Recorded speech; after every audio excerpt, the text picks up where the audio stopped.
Actually, sir, merong mga members dito na nag-start sila Talaga? register. And then, yun nga, nagkakamali sila. Nakakapunta sila dun sa amazonseller.com. So, meaning to say, nakapag-register sila from Amazon iOS. USA. So, Nice. bigla silang magbabalik sa akin, sasabihin nila, "Sir, bakit may charge ako na 39.99?" Sabi Eh, ko,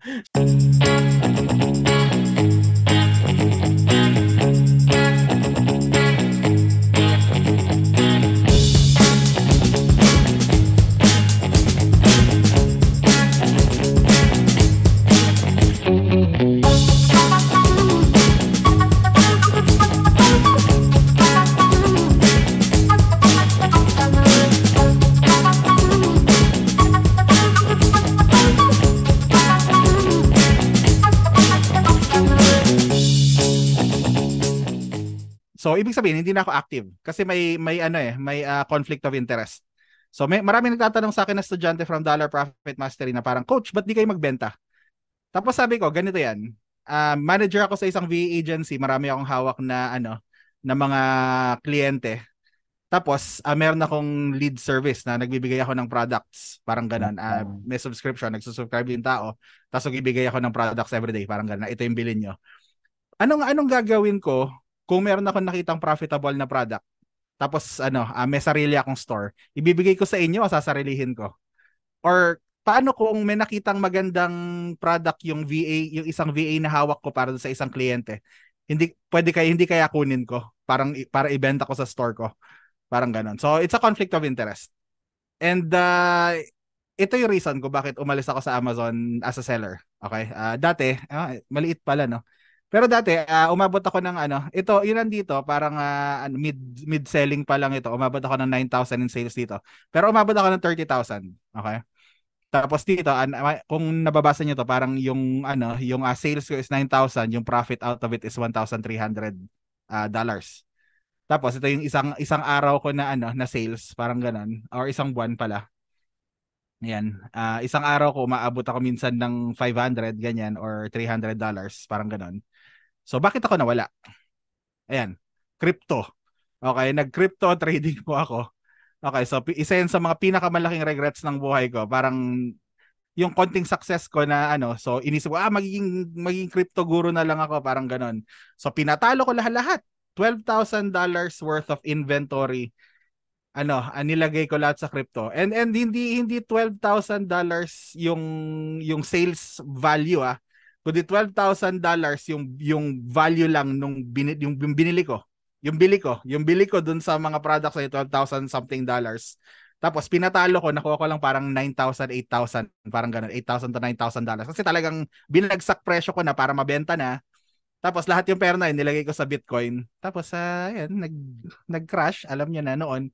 I mean, nobody knows the future. Kung may magsasabi sa akin ngayon na kung hinawakan niyo sana, coach, parang milyonaryo na kayo. Who knows the future? It was 2018. Hindi ko alam na aabot ng 50,000 yung Bitcoin, di ba? Who knows? So akala nga namin dati 20,000, 30,000, sabi ni aabot ng 500,000, sabi ni McAfee. Tapos from 20,000 nag-hit sandali, tapos pinanood ko yung pera ko na naging $3,500 mula sa So ayun, masakit na masakit na masakit. Ayan. Tapos nagkaroon ng opportunity si Coach Ava, naghahanap ako ng pera, parang ganun. Kinuha niya ako na gusto mag-VA sa amin. Sige, ayan. So one thing led to another and ito. So ang lesson is stay focused. Okay, maraming shiny opportunities dyan. Super dami. Super dami. I'm sure lahat kayo entrepreneurs, lahat kayo naghanap ng business. And super dali, mag-Google lang kayo or mag-YouTube kayo na online business. Tapos dilitaw, hindi lang Amazon FBA, ang dami. Pero nandito na kayo eh. I'm assuming na most of you ay nandito na, engaged na at may napuhunan na at may nagawa na. Nandito na kayo, stick with it. Huwag niyo ipagpapalit yung existing na business na sigurado na kayong gumagana, na napapagana nyo na sa business na baka gumana. Okay, okay, mainip. You'll get there. You'll get there. Ito yung nangyayari sa mga tao. Ito yung nangyayari sa mga tao na hindi nagfo-focus. So nawawala yung business nila. Okay?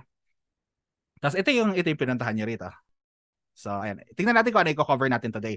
Ano pa? So yung buong discipline namin, what we teach, yung Dollar Profit Mastery is online arbitrage and wholesale.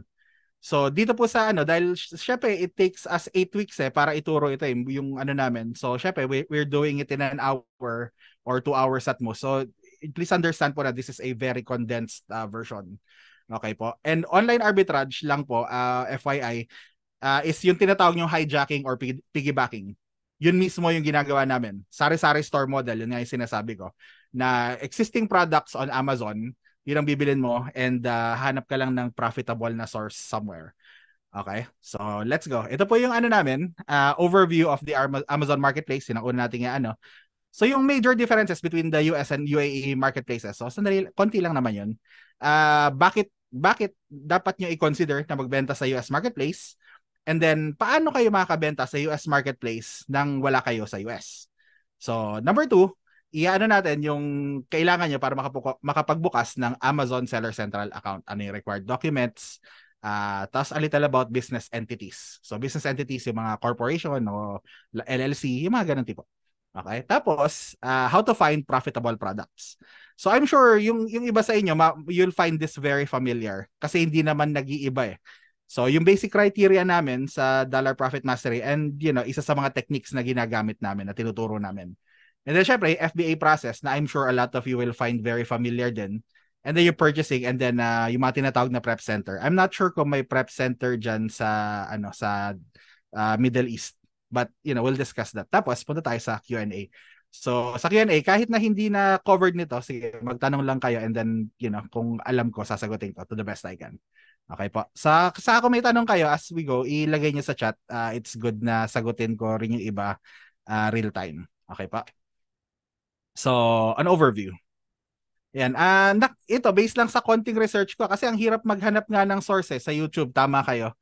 Pero sa nakita ko, yung Amazon UAE and at the same time yung KSA na Amazon, walang Philippines dun sa list of residents nila Parang may countries na list na kung ano yung tinatanggap nila para makapagbenta sa UAE and KSA Amazon at wala yung Philippines doon.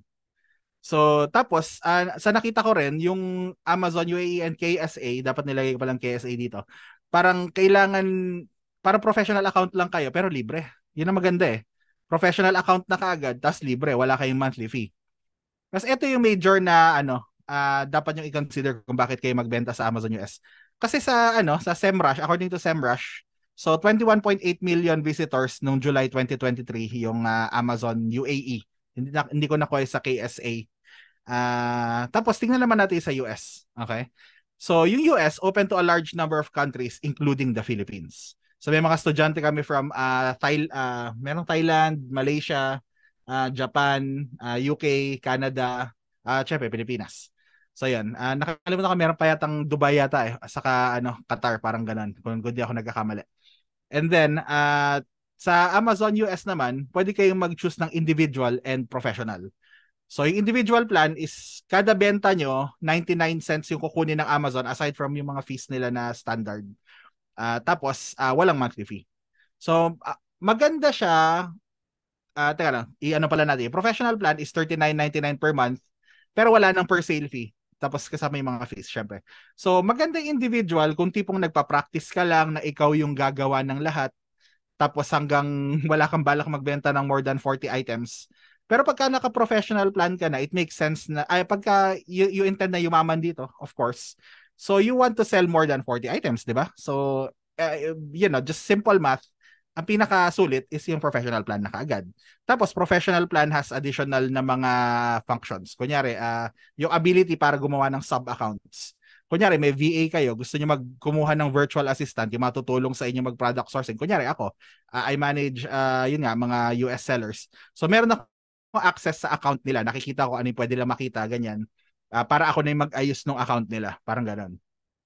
And eto, sa US, nung same period, nung July, di ba, 21.8 million visitors ang UAE.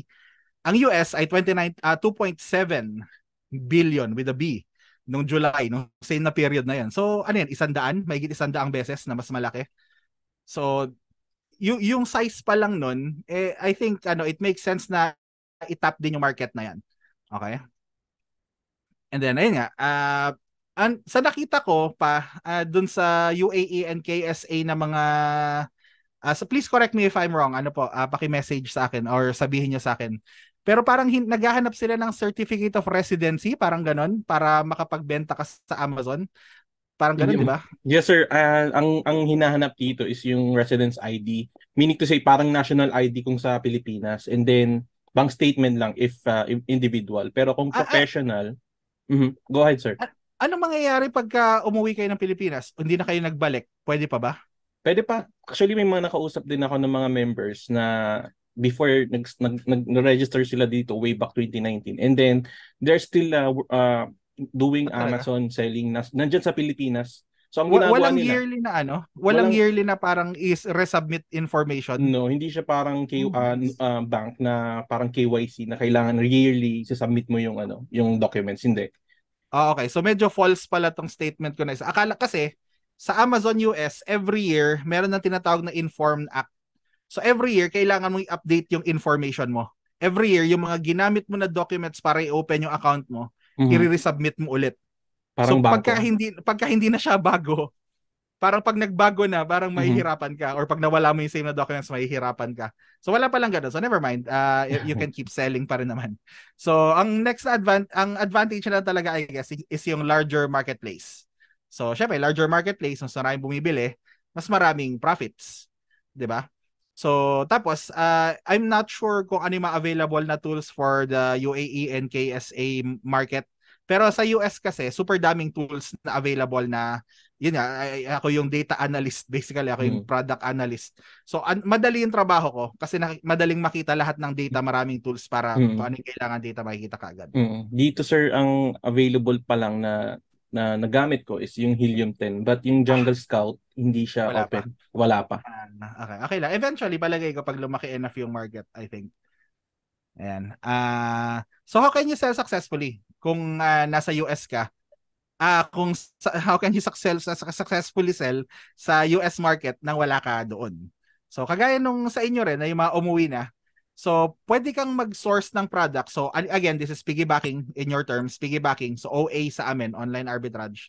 So, piggybacking, di ba? Parang bibilin mo yung product sa isang store na existing tapos ibebenta mo, i-list mo siya dun sa same na product listing sa Amazon.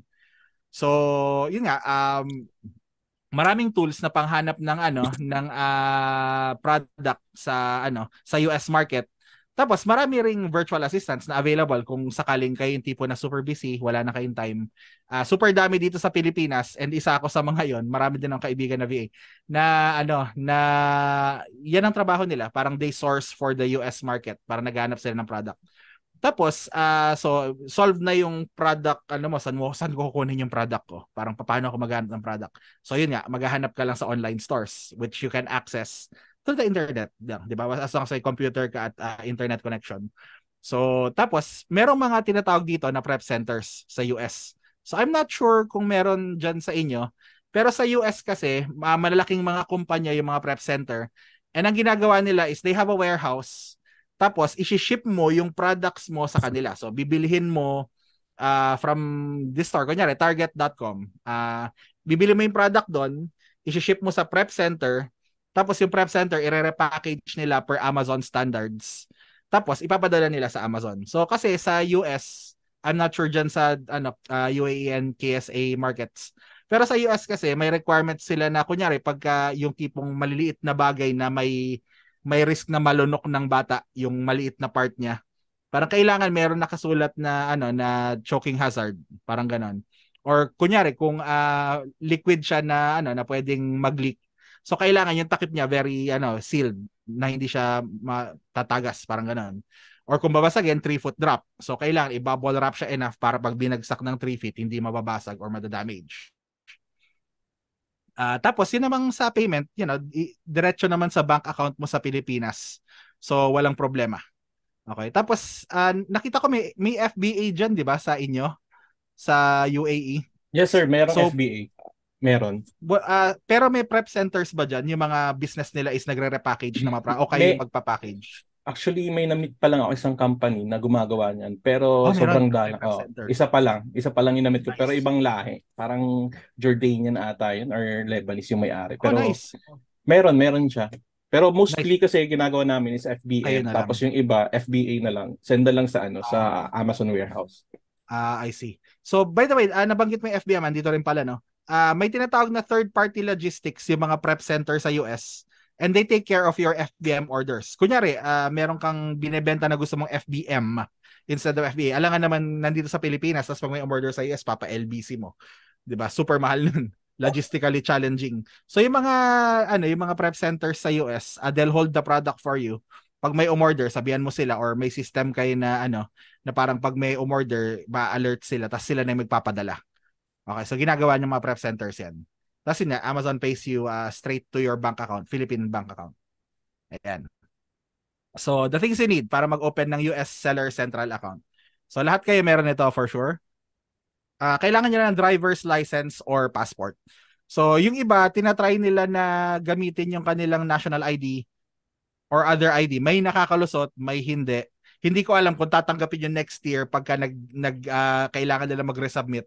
Pero may nakakalusot. Ang choices lang kasi dun sa drop-down pag nag-open kayo is driver's license or passport. So pumunta lang kayo sa sell.amazon.com. Dapat pala nilagay ko yung dito. So sell.amazon.com. Go ahead. Actually, sir, merong mga members dito na nag-start sila mag-register. And then, yun nga, nagkakamali sila. Nakakapunta sila dun sa amazonseller.com. So, meaning to say, nakapag-register sila from Amazon USA. So, nice. bigla silang magbabalik sa akin, sasabihin nila, sir, bakit may charge ako na $39.99? sabi ko, dapat dun ka sa Amazon Seller .ae, hindi sa .com. Kasi yun nga, may may monthly subscription. So, yung iba nakakapagbukas ng actually 4 na na marketplace, yung US, Canada, Mexico, tsaka Brazil. Then yun, yung iba talaga kahit walang LLC, di ba? Kasi sabi kailangan LLC hindi na kailangan. Okay. So yun, nakakapag-open yung iba. Sabi ko, okay na yan, at least meron kayong USA marketplace, pero tama yun. Pero yun nga lang, medyo nahihirapan sila na paano ba natin i-consider yung Amazon USA na marketplace? Okay, sige. Dito tayo. Madadaanan natin yun. So, nakapag-open na, ito yun.